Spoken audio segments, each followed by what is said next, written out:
This is macOS Ken. More COVID-related store closures in anticipation of Tuesday's Apple event, and more awards for Apple TV Plus. It is Monday, the 19th of April, 2021. I'm Ken Ray, and this is news from macOS Ken, brought to you by yours truly and sponsored by Fundrise, the future of real estate investing. Find out more at Fundrise, fundrise.com/macOSken. This show is also sponsored by Sunbasket, delivering oven-ready meals that are fast, fresh, and delicious. Taco Tuesday, Fish Friday. No matter how catchy the names, eating the same meals over and over again can get a bit boring. It is easy to shake things up with Sunbasket and their fresh and ready meals. Sunbasket fresh and ready meals come ready to heat up in as little as 6 minutes. No prep and no mess.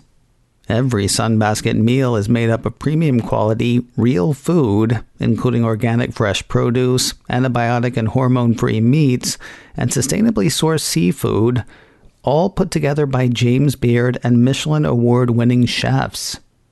Every meal I've had from Sunbasket has been delicious. See what they've got cooking for you.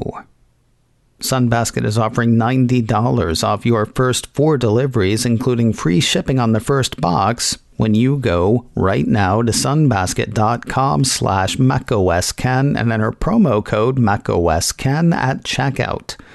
That's sunbasket.com/macOSken and enter promo code macOSken at checkout for $90 off your first 4 deliveries and free shipping on your first box. sunbasket.com/macOSken and enter promo code macOSken. It is like a merry-go-round, merriment not included. Apple has temporarily closed all of its stores in Michigan due to a surge in cases of COVID-19.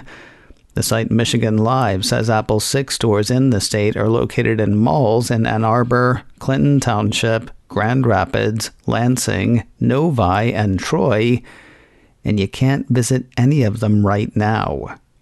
In a statement, Apple said, due to current COVID-19 conditions, we are temporarily closing our stores in Michigan. We take this step with an abundance of caution as we closely monitor the situation, and we look forward to having our teams and customers back as soon as possible. Currently, Michigan is the only state whose stores are closed, according to the report, but I'm seeing mentions on Twitter of open vaccination appointments all across the country and news stories about people buying and selling fake vaccination cards, so, give it a few weeks. Guess who's full of pep for tomorrow's spring-loaded event? It is the head of Apple's Pep Squad, financial division, Wedbush analyst Daniel Ives. Philip Elmer-DeWitt's Apple 3.0 ran part of a note he wrote over the weekend. For this product launch, reads the note, the main focus of the event will be iPad refreshes for iPad Pro, iPad Mini, and the low-cost iPad. Seriously? Because the low-cost iPad was just updated last September. That aside, Mr. Ives sees lots of room for growth for iPad. Lots of analysts are wringing their hands over tough compares thanks to last year's work-from-home iPad buying surge. But Ives & Company estimates only 40% of iPad users have gone through a refresh this last year. He sees that roughly 60% that haven't upgraded, representing clear pent-up demand. He figures all those new iPads will put them in a buying mood. The way he sees it, there's an iPad refresh cycle coming. Services are still going to beat the band. Then we get to iPhone, over which he is still stoked. Quoting his note again, while chip shortages linger, we believe Apple has a yellow brick road of growth ahead led by its iPhone supercycle and new product launches across its entire hardware ecosystem. If it's me, I'd have gone with a pot of gold at the end of the rainbow. The Yellow Brick Road was fraught with peril, plus the wizard ended up being a con man, but whatever. Mr. Ives has an outperform rating on Apple shares. His price target on the shares is $175. Ahead of tomorrow's spring-loaded event, one desktop Mac is drying up. MacRumors ran a piece on Friday saying that 21.5-inch iMac stock is dwindling at Apple stores. That's said to be true for both the 4K and non-4K models. Meanwhile, the wait for online orders for non-4K iMacs has slipped to at least a week. All of this is on top of other iMacs that have been pulled from the system. Quoting MacRumors, last month Apple discontinued 2 configurations of the standard 21.5-inch iMac, possibly making way for new stock. Apple is rumored to be working on an all-new iMac design with a faster Apple Silicon chip, but a specific release time frame is unknown. Will the spring-loaded event be loaded with iPads alone, or will there be Macs as well? iPad Pros seem like a given. As for the Mac, I was chatting on Twitter with Peter Cohen last week. At the time, his bet was for no Macs at all. I respectfully disagree. One of us will be right, one of us will be wrong. You can find out which is which tomorrow when Apple presses play on the virtual event. That is set for Tuesday, the 20th of April at 10 a.m. Pacific, 1 p.m. Eastern. After COVID-related delays, it looks like Project CHIP may yield fruit this year. CHIP in this case is an acronym for Connected Home over IP. Announced in 2019, The Verge says devices using the CHIP protocol were supposed to ship in 2020. Then the world caught coronavirus, and now we're looking at late this year or early next year. We're talking about it here because Apple is a member of the partner CHIP, along with Amazon, Google, and 170 plus other companies. And no, they don't call it a partnership, but I really think they should have. The Verge writes up news from a Zigbee Alliance webinar held last week. According to that, companies participating in the program will be able to get smart home devices certified for the standard by late 2021, which means we might see some things on shelves for the holiday shopping season. That first wave of devices will include things like lighting, blinds, HVAC controls, TVs, door locks, garage door openers, security systems, and Wi-Fi routers. The thinking is that consumers will be able to buy most Internet of Things things without worrying whether it'll work with other stuff. It's also possible that older IoT devices can be software updated to work with the new protocols. That said, a worry expressed by The Verge is that Project CHIP will just be another standard layered on top of the other standards, not actually solving problems. We'll find out at some point. A weird story from the App Store. Late last week, Apple Insider had word of a kids game that doubled as an illegal casino. According to that report, the App Store game, called Jungle Runner 2K21, appeared as a running platform game with rudimentary graphics and animations. However, iOS users running the app in Turkey or elsewhere with a VPN set to Turkey would see a web view for an online casino. Not casino-type games. It was apparently an actual online casino that let people gamble with real money deposited outside of Apple's payment systems. Kind of strange that it got through. Anyway, I hope it's strange. Either way, it has since been bounced. On Friday, iMore ran a report saying the app was likely canned by Apple for violating Apple's guidelines regarding hidden or undocumented features, as well as the more obvious breach of support for in-app payments and deposits without Apple's authorized payment system. More news in a moment, but first a word from Fundrise, the future of real estate investing. These days, a truly diversified portfolio can include more than the traditional mix of stocks, bonds, and mutual funds. What about private real estate? You may think you don't qualify, or maybe you think you can't afford such an investment. With Fundrise, this level of powerful diversification is now available to you. Fundrise provides access to diversified portfolios of private real estate to all investors with their industry-leading, easy-to-use platform. Whether you're looking to add stable cash flow via dividends or prefer long-term growth through appreciation, Fundrise makes investing in private real estate as easy as investing in stocks, bonds, or mutual funds. Their team of real estate professionals carefully vets and actively manages all of their real estate projects.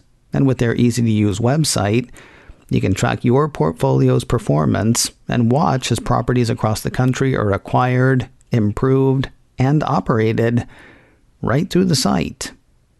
See for yourself how 130,000 investors have built a better portfolio with private real estate. It takes just a few minutes to get started. Go to fundrise.com/macosken today. That's fundrise.com/macosken.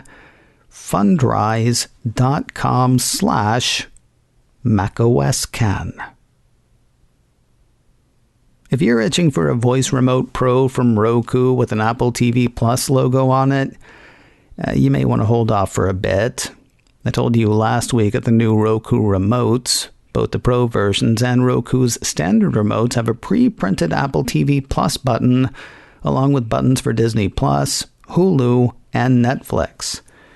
Now a piece from my download blog says the deal between Apple and Roku to make the button happen happened so late in the game that the first round of new remotes still has a sling button where the button for Apple TV Plus should be. If you want one-button access to Apple TV Plus but don't have the branded remote, good news. iDownload blog cites a report from That's Not Funny that says Roku remotes at the high end have a couple of buttons that users can assign to shortcuts of their choice. That said, it looks like remotes with the pre-printed Apple TV Plus buttons will be a little bit later in the run. Believe it or not, I am still playing catch up on some of what I missed during my week away. From the You're Somebody When file, Apple issued a press release week before last announcing the title for the show that it's got coming from Daily Show host Jon Stewart. No, not a specific launch date. It's worth the press release just for the title. Drumroll, please. The new show will be called The Problem with Jon Stewart. Clever, right? Sounds like you're saying there's something wrong with Jon Stewart, when it's really saying that there's a problem and we're going to look at it with Jon Stewart. According to the release, The Problem with Jon Stewart is a multiple-season, 1-hour, single-issue series which will explore topics that are currently part of the national conversation and Stewart's advocacy work. Each season of the series will be further explored in a companion podcast to continue the discussion. Podcasts. Way of the future.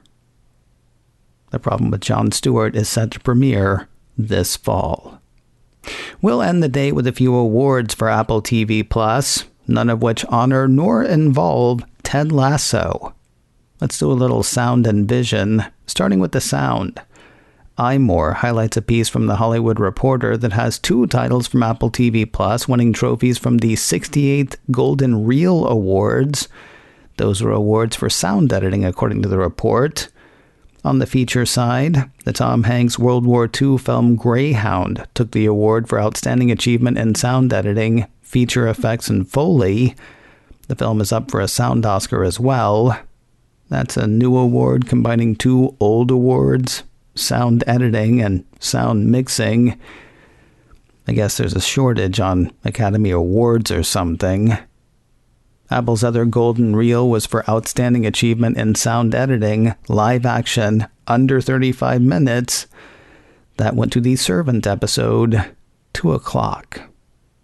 And finally today, doing the vision part of the sound and vision thing, Apple TV Plus issued a press release on Friday announcing 5 Annie Award wins for the animated feature Wolfwalkers. Given by the International Animated Film Society, Wikipedia says the awards recognize excellence in animation shown in cinema and television. I suspect that's changed a bit, thanks in part to the rise of streaming and in part due to COVID-19. Whatever the case, Wolfwalkers garnered 5 Annies at Friday's event. The film took home statues for Best Voice Acting, Best Production Design, Best Character Design, Best Indie Feature, and Best Direction Feature. Apple says the Annie Award wins for Wolfwalkers follow Best Animated Feature nominations from the Academy Awards, BAFTA Awards, Golden Globes, Critics' Choice Awards, and Producers Guild of America Awards. The press release says the movie is actually playing in select theaters across the country, which kind of freaks me out. It is also available to stream on Apple TV+. macOS Ken, brought to you by me and sponsored by Sunbasket. Get $90 off your first 4 deliveries and free shipping on the first box with offer code macOSKen at sunbasket.com/macosken. This show is also sponsored by Fundrise, the future of real estate investing. Find out more at FUNDRISE fundrise.com/macosken. Advertising handled by Backbeat Media, online at backbeatmedia.com. You can reach me a couple of ways. Info at macosken.com or call 716-780-4080. Until next time, that is news from macOS Ken. I'm Ken Ray.